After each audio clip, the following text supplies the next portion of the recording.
Alright, welcome back everyone to the second part of my One Punch Man review. If you haven't seen part 1, I will link it down in the description below. But the cool thing about this review is since I did a basic overview of the concept and some of the characters in part 1, I'm not going to have to go over that again. So I'll be talking a little bit more about the characters and the story going on right now. So this video will most likely be a lot more spoiler filled than the previous one. So if you're not caught up on One Punch Man, I would definitely save this video for a later time, or at least watch part 1 first. Also, before I get into this review, I just want to say thank you very much to the sponsor of this video, which is Skillshare. Skillshare is the only service that I've done a partnership with thus far because I actually think the quality and the value is there for you to get use out of if you so choose. Why is that? Well, for the pure variety and insight that you will get on whatever subject or skill that you're trying to learn, because it's an online video learning service with hours of content specifically designed to benefit you on whatever your niche happens to be.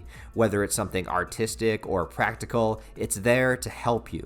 For me, I've been trying to improve my editing skills and my thumbnail making skills because, as you guys know, those are some of my definite weakest points. And Skillshare has been able to provide video learning to help guide me step by step through that process, making it a hell of a lot easier to boost the quality of my content and get it out there a little bit better. Because it's not just short tutorials, but full classes from people that actually know what they're talking about. And they're catered all the way from beginner levels to the advanced. So whatever your skill level is, there's a video course for you. And you can choose exactly what level and what kind of class that you want to take.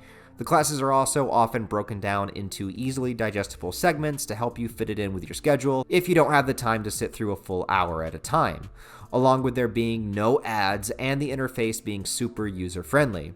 And with the sheer amount of options, you're bound to find something that will fit into what you're looking for, or maybe even pick up a new skill along the way. So if you are interested, down in the description below, there is an affiliate link that you can use, and the first 1,000 subscribers to use it will get Skillshare free for 1 month. And I believe it's only about $10 a month after that. So not a whole lot for the potential value that you can get out of it within a month's time. So make sure you go ahead and click it and give it a shot. And once again, I do want to thank Skillshare very much for sponsoring this video. I appreciate it so much, and hopefully you guys will as well. Okay, so where do I begin with this one? I think what I'm going to do to approach this is to narrow down some specific events and characters that I want to touch on, because the second half of One Punch Man is basically an all-out war. So all of the monsters that exist within this universe, or I'm assuming at least 99% of them, have all staged an assault on the heroes of the human world. So for dozens upon dozens of chapters, I have been reading battle after battle after battle of various heroes and monsters of varying strength and abilities, all colliding against one another. And for overall plot and story, there are things happening, but mostly this has been all about character development, which is great because I always prefer good characters over a plot line. I've always said that if the characters are interesting enough, I could watch them do literally anything. I could have them all sitting around a dinner table talking, and I would be content as long as they're interesting characters. In fact, there is a chapter where Saitama and a bunch of other characters are cooking food and eating it. That's a pretty good chapter. As well, I think the main thing a battle manga has to do is to be able to tell its story through the fights. That's what makes it worth reading fight after fight, because the story doesn't halt for a fight, the story progresses during the fight. Character development is also something that happens during the fight, and we get that here for a lot of different characters. So I don't have anything bad to say about the way One Punch Man has been presenting its characters during all of this and the entire all-out war that's happening. My only gripe with this last half, which I'll get into my gripe now so I can get it out of the way, that way I can talk about all the things I loved about this manga. But my gripe is that there are still a lot of characters that I really don't care about at all. This series is exploding with characters, both heroes and villains, and there are times where it takes chapters upon chapter before getting back to anybody that I actually give a shit about. And some of these chapters are really long. And I know to hardcore One Punch Man fans, I probably sound crazy because why complain about a lot of chapters, a lot of content with great artwork and badass fights? And my only response to that is simply put, if I don't care about the people fighting, then I don't care about the outcome. But I do commend the series for having the sheer amount of variety and dedication to all of its side characters. You know what it kind of reminds me of, actually? I'm not sure if you guys have read it, but you've probably at least heard of DC's Crisis on Infinite Earths. It was this big comic event in the 80s, and it literally involved every single DC character from their entire multiverse. It's incredibly dense, and it has hundreds, if not thousands, of characters. Way more than One Punch Man does, but it gave me a similar feeling in that they both focus on every single hero character and not just the major few ones like Superman and Batman, or in this case, like Saitama and Genos. Everybody gets their fair share. But anyways, let's talk about Saitama real quick. Again, what do you do with a character that can defeat anybody in one punch? Well, you have to keep him busy so that he's not on the front lines just defeating everyone.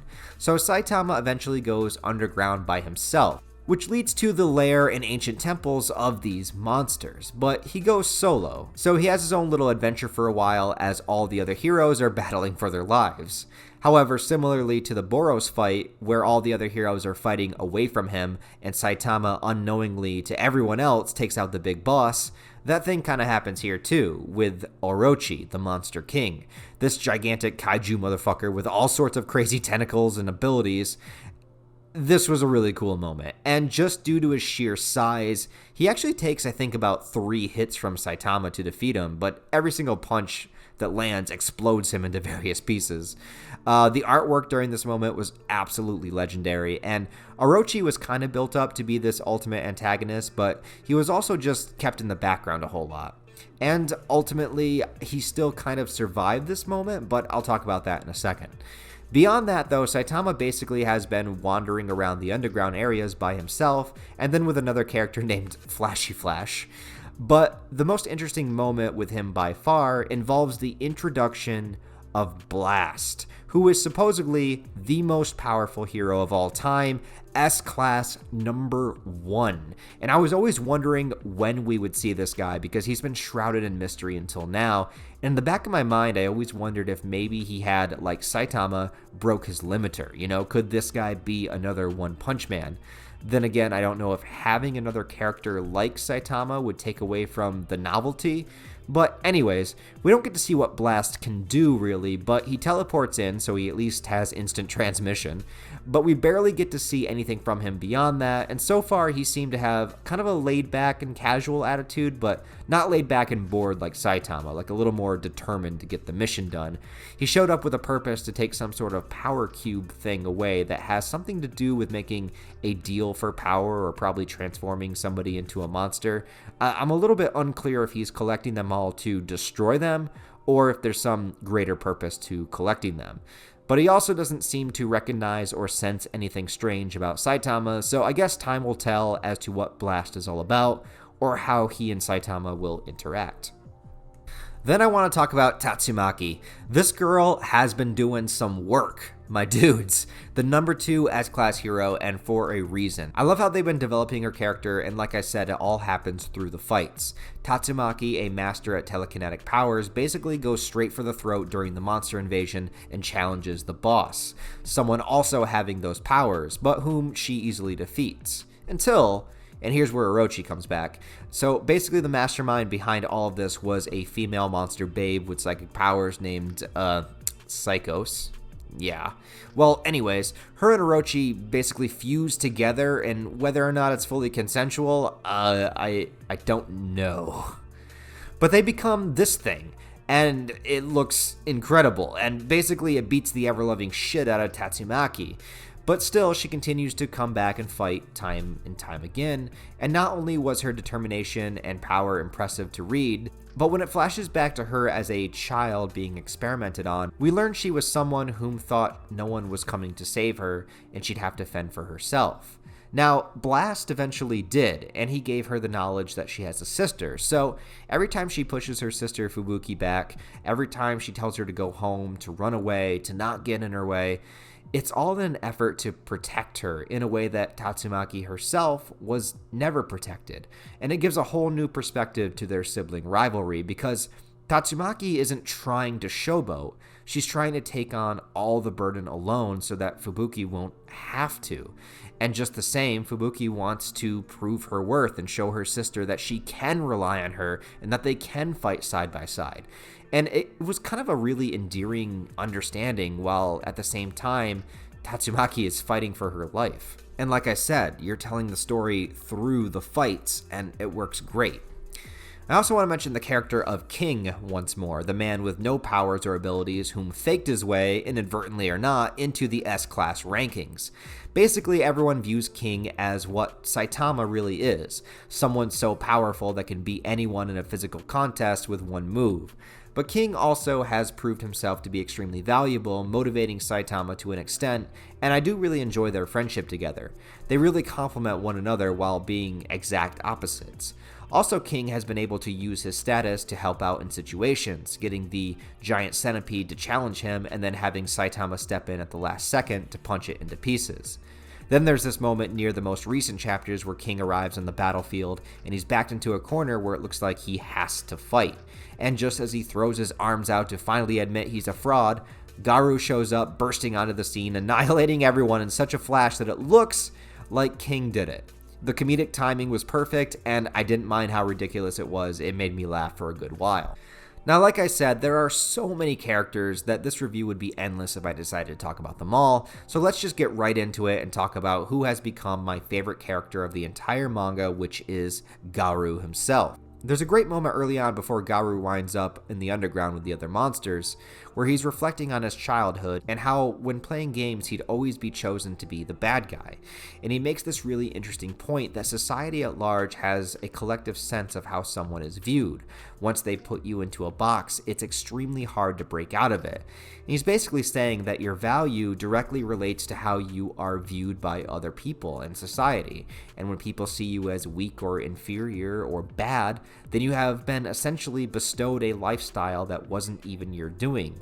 And that if heroes are always stronger and always beat the villain, then is a hero much different than a bully? And I know there's a ton of nuance here that's not being discussed, and this is a generalization, but watching his character growth and development, I can't help to myself relating to and siding with Garu to a degree. Even when Garu goes to rescue the little boy that he had grown close with, the boy is kind of an outcast as well. And Garu is, in a way, sticking up for those that are looked down at and viewed differently. Then we get Garu going through several stages of development. He's offered the monster juice to transform, but he refuses it, which shocked me at first, but then I thought about it more, and I guess Garu is that guy that's doing everything himself, that he wouldn't want a handout. And he does battle with Orochi and loses, and then we don't see him for quite a while, until he breaks out of his cell and battles Puri Puri Prisoner and Super Alloy Darkshine, which I hate both of these characters. They annoy the shit out of me. I'm sorry. Anyways, here's something that I'm wondering. At one point in the manga, Zombie Man speaks with a mad scientist from earlier on, and he talks about the idea of a human limiter. That everyone is able to get stronger, but everyone also has a natural cap on that power. Saitama was somehow able to break that limiter, and thus he is the One Punch Man. But the question remains, is Saitama the only person, not that did, but that is capable of doing this? During Garu's fights, he is consistently getting stronger and more ferocious, to the point that it's even exaggerated in One Punch Man's style of exaggeration. His form has changed to something truly monstrous, even though he never took the serum to become an actual monster. And it's even mentioned that his limiters may have been broken. But my question is, how much weight does that statement actually hold? Again, I don't see anyone being on Saitama's level really, as that would take the novelty away from Saitama, but if the series were to build up to an end climax moment, and I have no idea how far or close the series is to ending, but the current circumstances are pretty cataclysmic. So what if it is all building up to having someone on Saitama's level and thus saving him from his boredom and giving him a moment of finding true purpose? I don't really know, and that may be too much to ask for, I'm not sure, but if any character could, I'd want it to be Garu. My only issue then would be, well, Garu and Saitama don't really know each other.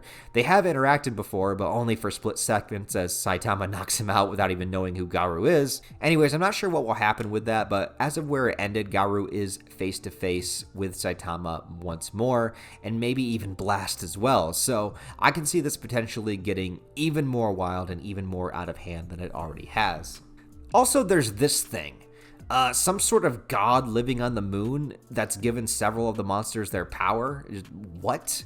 What is it? Why is it? Is it really that gigantic? I have no idea, but it looks cool.